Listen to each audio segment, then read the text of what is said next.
A lot of questions from the overflow room, if I will just move on. This I'll direct to Michael, and then the next two are directed to both of you.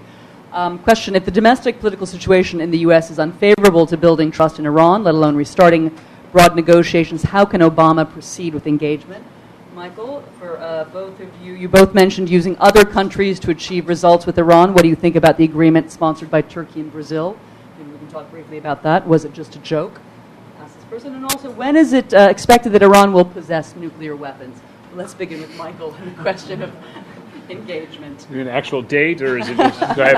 the more specific, the better, please. Let me take the first question. I don't think the political environment in the United States is inauspicious. Princeton University, look at that. I also went to Princeton. Whoever you are out there. I don't think the political environment is inauspicious to having a successful conclusion to this issue. I think, frankly, there's a tremendous amount of bipartisan agreement on this issue in the United States. I don't think anyone wants to see, for example, a war with Iran. That's, I think, seen by both parties as a last resort. I think both sides want to see the current approach of this kind of dual track of sanctions and negotiations succeed. So what it requires, though, is for negotiations to actually take place. And we haven't seen negotiations take place in earnest. If negotiations were taking place in earnest, I think that the president would have the support of just about everyone in Washington. But I think that what you see now is that very few people in Washington have much hope for that right now because the response to President Obama's overtures has been so negative. Turkey and Brazil.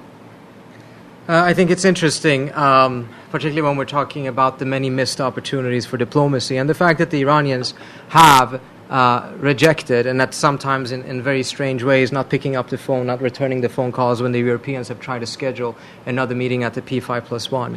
But in that, it's also very, in my view, disappointing to see that this opportunity that arose with the mediation of Turkey and Brazil, which may not have been a perfect deal, may not actually have been everything or even two or three of the things that Washington at the time was hoping for, even though the Turks and the Brazilians negotiated according to the benchmarks that had been put forward by the United States itself in the October deal of the previous year.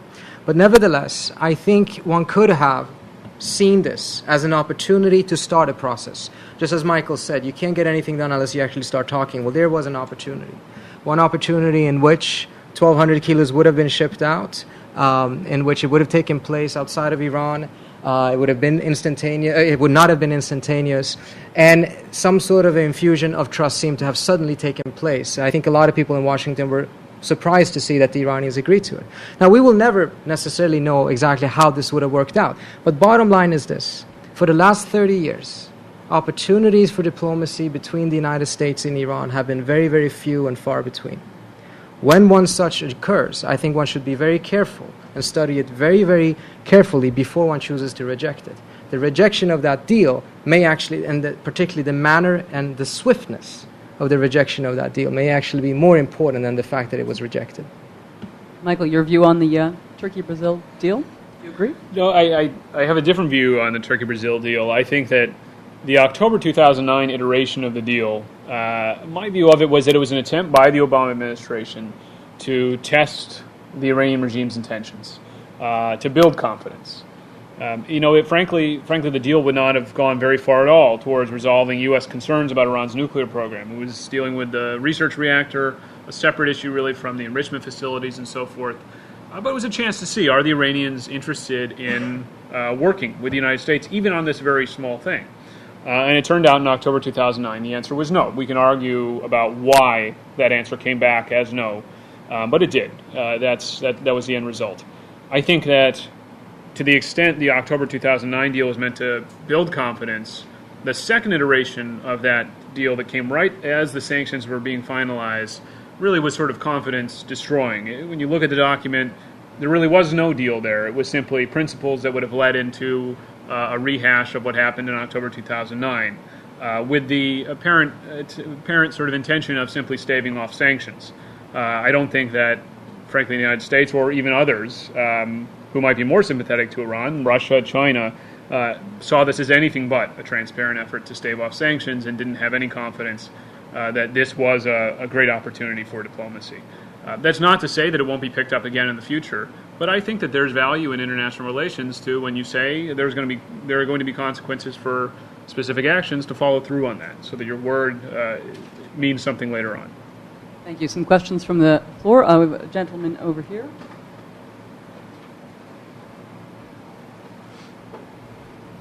Human Seisan, Voice of America. Could you speak up, please? Sorry. Both panelists talked about the difficulties of sanctions and all the hurdles ahead. But how do you predict a nuclear Iran or a military attack if all fail and actually your assessment become correct? You want to go first? Go ahead. Okay. I'll give you a minute to think.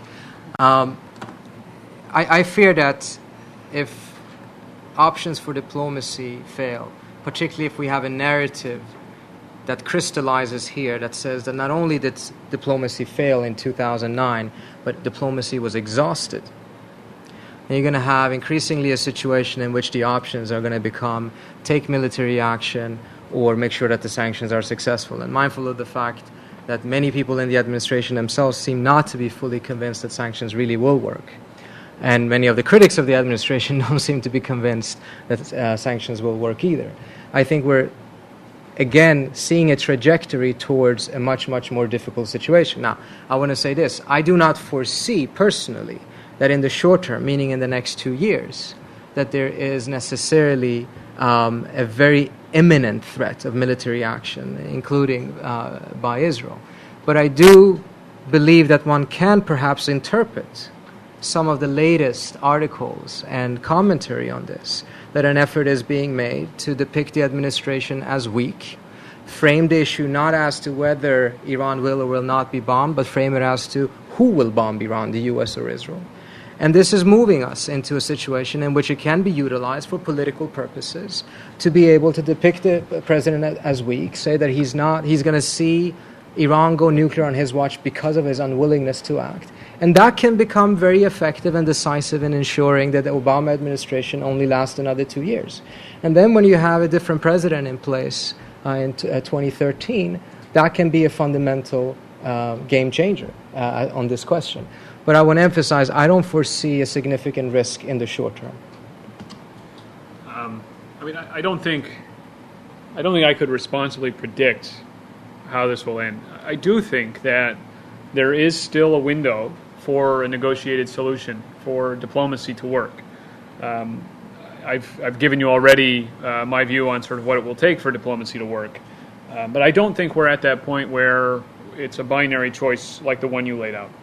I hope not, and I think that people inside the administration also think that way. You know, they're trying very hard to create an option that's not one of those two options. That has been the premise of this process, I think, from the beginning. You know, you have this question of a war with Iran or a nuclear-armed Iran as two options that are unappealing, and you try to create a third option. And I'm confident that they'll continue to do that as long as they can. And frankly, I think that that other countries feel the same way. No one is eager to see either of those things come about.